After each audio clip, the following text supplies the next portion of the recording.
ومن يتول الله ورسوله والذين آمنوا فإن حزب الله هم الغالبون.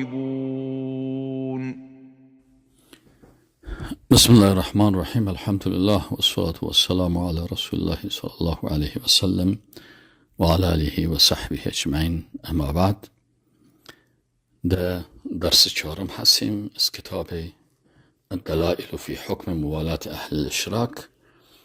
و دلیل 12 رسیدیم. الدلیل الثاني عشر، دلیل 12 قوله تعالى واتل عليهم نبأ الذي آتيناه آیاتنا، و تلاوت کن بر آنان خبر کسی را که برایش داده بودیم آیات خود را، دلائل قدرت و دلائل توحید، دلائل ایمان.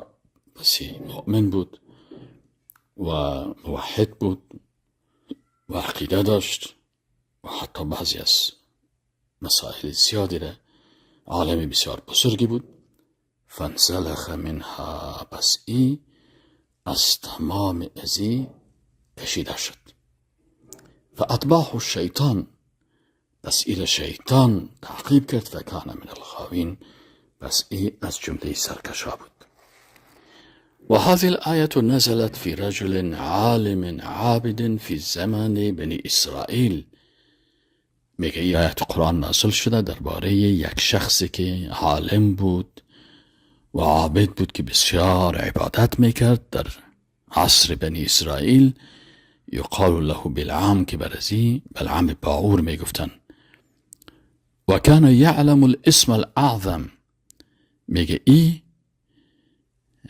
اسم اعظم هم میفهمید. اما اسم اعظم الله که در احادیث ذکر شده هست، میگه ای حتی به این اندازه بود که عابد بود، عالم بود و اسم اعظم الله را هم میفهمید. قال ابن ابي طلحه عن ابن عباس رضي الله تعالى عنهما. ابي طلحه از ابن عباس رضی الله عنهم روایت میکنه لما نزل بهم موسی علیه السلام، یعنی بالجبارین، وقتی که موسی علیه السلام بالای امو ظالمای طغیانگرای کافران، موسی علیه السلام با لشکرش با مجاهدینش آمدن بالای زنا حمله کردن. اتوه بنو عمه و قومه، میگه بچه های کاکایش، عبدالزاده هایش و قومش، قوم امی بلعم باعور پیش ازی آمدن. فقالو، گفتن که ان موسی رجل حدید، گفتن موسی علیه السلام که هست یعنی یک شخص بسیار شخص آهنین است، یعنی قوت و صلابت داره. و معه جنود کثیر، و به همراهش لشکر بسیار زیاد است از مجاهدینش. اینه امی طغیانگرا کافرا بره بلعم باعور میگن. و انه ان یظهر علینا یهلکنا، و اگر موسی علیه السلام بالای ما کامیاب شه و ما را هلاک میکنه. فدع الله ان یرد موسی و من معه، تو عالم هستی، عابد هستی و بسیار حتی اسم اعظم میفهمی و دعای تو قبول میشه. پس تو دعا بکو که موسی علیه السلام و کسایی که مجاهدین امرایش است اینا را از ما دور بکنه.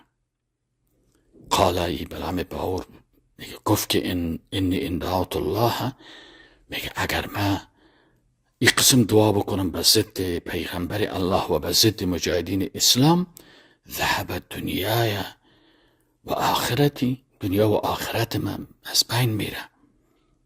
چطور من برای به ضد سنا بخیزم دعایی بکنم، بعد دعا بکنم که اونها شکست بخورن، یعنی موسی علیه السلام و لشکر مجاهدینش.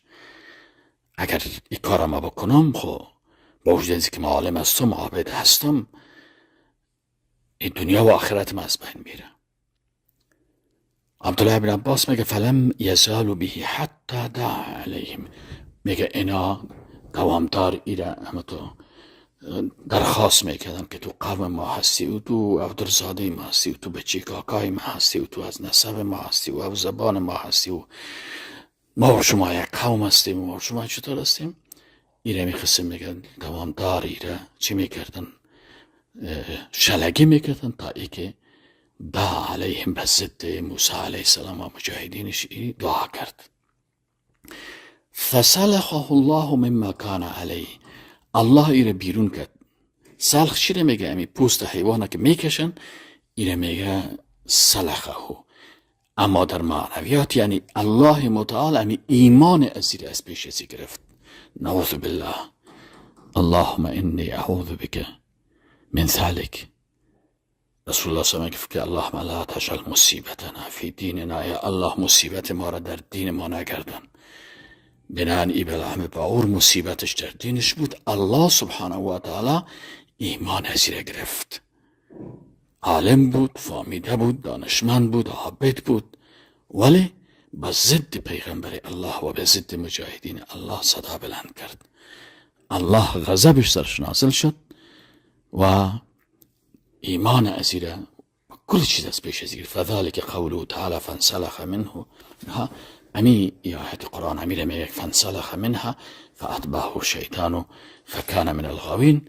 و ابن زید میگه کان هواه مع القوم، خواسته های ازی، آرزوی ازی بلعم باور به امرای کی بود؟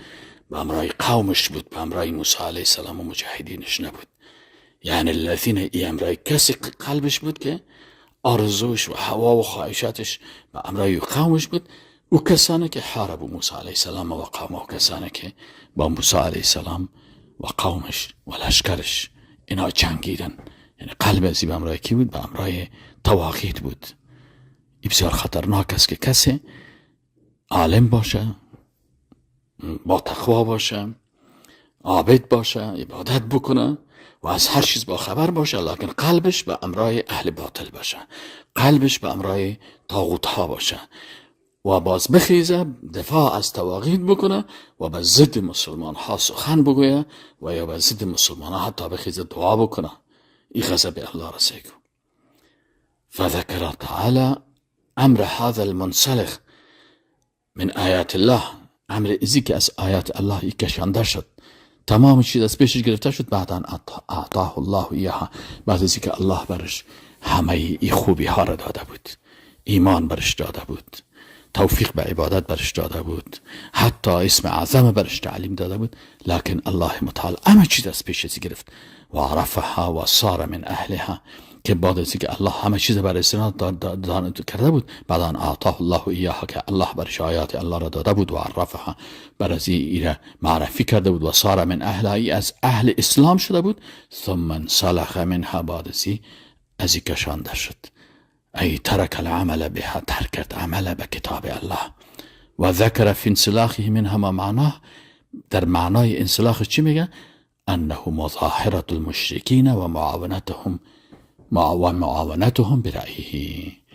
امی انسلاخ چی هست؟ که از دین انسان مبرایه وقتی کسی طرفداری از مشرکین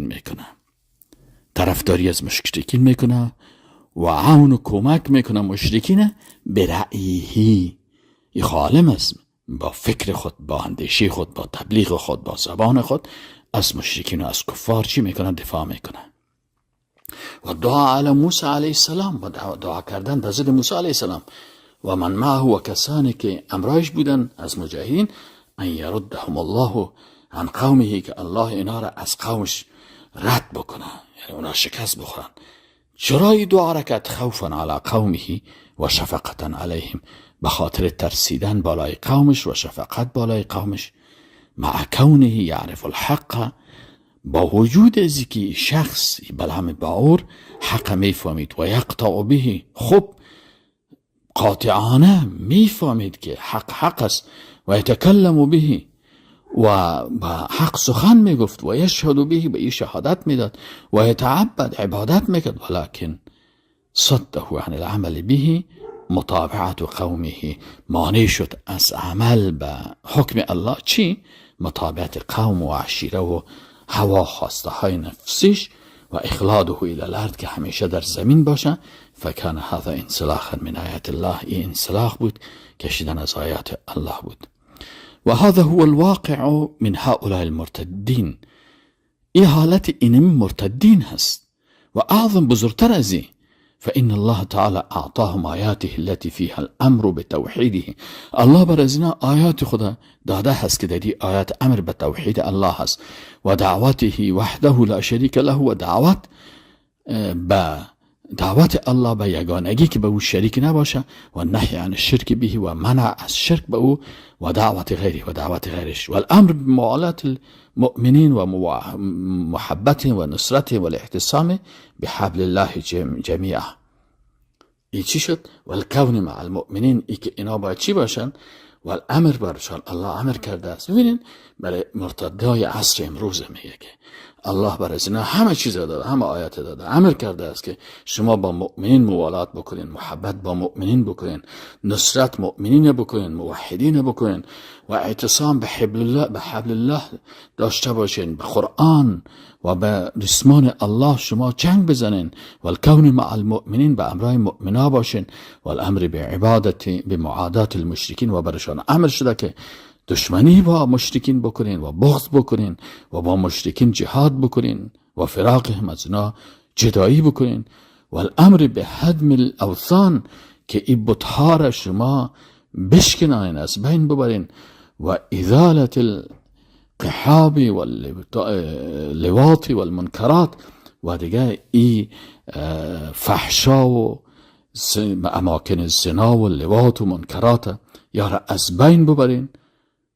و عرفوها و اقروا بها، کل ازر فامیدن این مرتدها و به اقرارم کردن. ثم انسلخوا من ذلك کلی، بعد از تمام احکام الله اینا بیرون شدن. فهم اولا بالانسلاخ من آیات الله والکفر والردة من بالعام.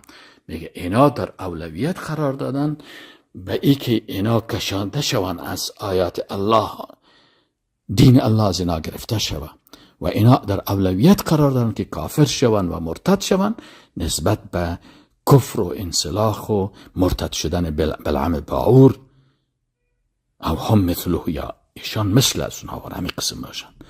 حتی از او کده میگه در اولویت قرار دارن که از او کده بدتر کافر باشن و یا مثل از همین قسم کافر باشن.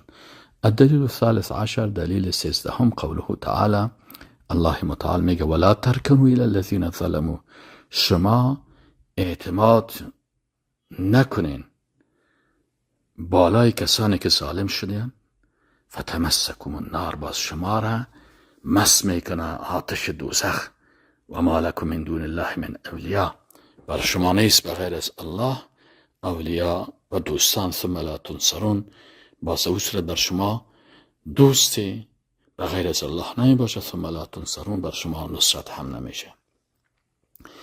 فذكر تعالى، میگه در این آیات قرآن الله سبحانه و تعالی ذکر کرده ان الرکون، اعتماد کردن و تکیه کردن بر الظلمت، به ظالمان و کفار و ظالمان، موجب لمسیس النار، سبب هست به که انسان آتش دوزخ رو لمس بکنه. ولم يفرق بین من خاف منهم و غیره، و فرق نکرد در بین کسانی که از اینا ترس هستن یا غیرش، الا المکره، بغیر از کسی که در حالت اکراه و مجبوریت قرار بگیره. فکیف بمن اتخذ الرکون الیهم دینا و رأیا حسنا، پس چگونه است کسایی که اعتماد با کافران دین خود گرفته و نظریه خود گرفته و رأی نظر خوب گرفته که بالای از اونها اعتماد شود و اعانهم، و کافران اعانت و کمک کرده به ما قدر علیه من مال و رأی، و امو اندازی که توان داره از مال و نظر به کافران کمک میکنه. و احب زوال توحید، و دوست داره که توحید از بین بره و اهلش از بین بره و اهل شرک بالای از اینا چی شون؟ کامیاب شون.